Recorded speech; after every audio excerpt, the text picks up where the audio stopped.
E como nós já tratamos nessa edição, a Justiça deu sinal verde para a recuperação judicial da Americanas. Então, para a gente entender um pouco melhor esse processo e também falar dos impactos para a economia do país, nós vamos conversar com o nosso especialista, Luiz Arthur Nogueira, que vai trazer detalhes dos próximos passos, né, Luiz? E quais são as perspectivas para o futuro da Americanas?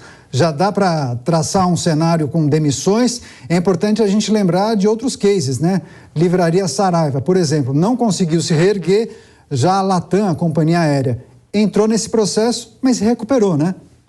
Verdade, Caniato. Boa noite a você, a Lívia, a todos que nos acompanham. A recuperação judicial mostra que a empresa respira por aparelhos, mas não significa que ela irá à falência. Ela tem uma oportunidade de se recuperar. Agora, eu queria começar esse meu comentário fazendo uma pergunta para a nossa audiência. Você que nos acompanha, compraria hoje um produto por R$1 que na semana passada valia R$12? Pois bem, é exatamente isso que aconteceu com as ações das Americanas. Hoje, as ações valem R$1.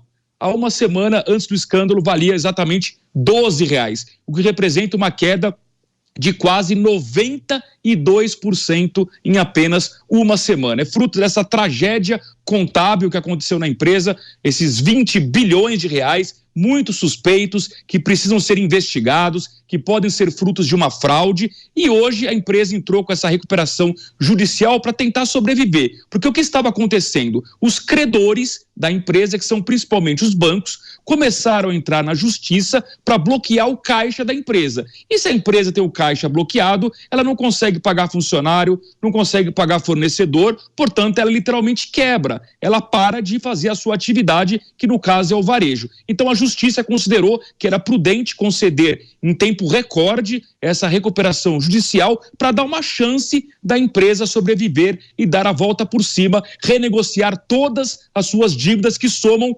43 bilhões de reais, apenas as dívidas das lojas Americanas. Agora, os 3 bilionários que são os grandes acionistas das lojas Americanas, que são eles, o Jorge Paulo Lemann, o Marcel Telles e o Beto Sicupira, estão prometendo dinheiro para que a empresa possa funcionar. Então isso dá uma esperança de sobrevida para a empresa, mas eu posso garantir, Caniato, que os próximos meses serão muito difíceis, porque a pior coisa que pode acontecer com uma empresa é a perda da credibilidade. E nesse caso, a credibilidade ela foi rompida, o que fere o futuro de empréstimos para a empresa, que será importante para ela, mas principalmente do ponto de vista dos consumidores. A grande pergunta é, será que os consumidores terão confiança para continuar comprando das lojas americanas? Só o futuro dirá. Pois é, agora, Luiz, também tem uma situação delicada que envolve os colaboradores, os funcionários, são muitos. Inclusive, a empresa soltou um comunicado dizendo justamente que vai honrar com os salários de todos os funcionários durante esse processo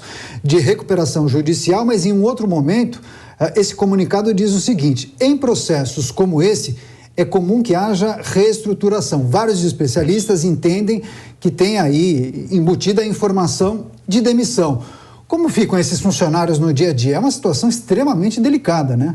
É uma situação muito chata, Caniato. É provável que existam demissões mesmo, mas a boa notícia é que para quem ficar na empresa, a recuperação judicial garante o pagamento dos salários. Não existe a menor possibilidade de uma empresa em recuperação judicial atrasar salário. Então, para quem fica, é uma ótima notícia, é a certeza de receber em dia. Agora, quem vai ser demitido, só o tempo dirá. Provavelmente haverá, sim, redução de custos, até porque, convenhamos, Caniato, uma empresa com 43 bilhões de reais em dívidas é uma empresa que precisa ser totalmente repensada. E é uma empresa que precisa operar com menos custos. E, normalmente, a gente sabe que a corda ela acaba rompendo do lado mais fraco, que é o lado dos funcionários. Exatamente. Agora, em meio a essa situação, como foi o fechamento do mercado financeiro?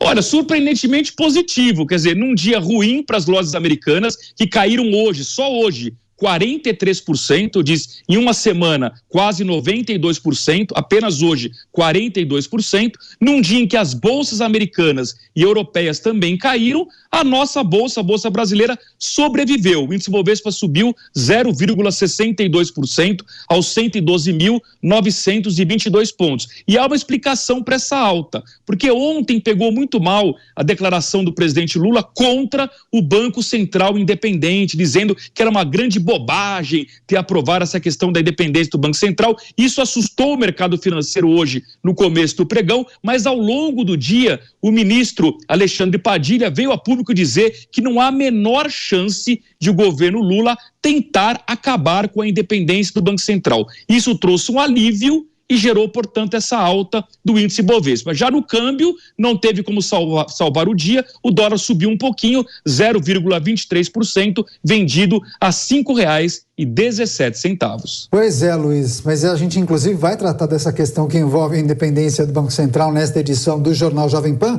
Agora, rapidamente, a Ambev também sofreu com os impactos e repercussões da Americanas. Qual é a conexão? Tem um acionista aí, né? Exatamente. Se eu tenho o mesmo acionista nas lojas americanas e na Ambev, isso gera um problema de credibilidade. E aí, Caniato, é que eu falo, credibilidade talvez seja a palavra mais importante no mundo dos negócios. Quando você perde a confiança num bilionário e percebe que, eventualmente, ele sabia de uma fraude que acontecia há muitos anos e essa fraude totalizou 20 bilhões de reais nas lojas americanas, a pergunta que fica é: quem garante que não existe a mesma fraude em outras empresas das quais ele é também acionista? Então a Ambev acabou sofrendo por isso. Claro que eu não quero aqui comparar a Ambev com lojas americanas, eu prefiro acreditar que a governança corporativa da Ambev é muito mais evoluída do que a das lojas americanas, mas o mercado não quer saber disso.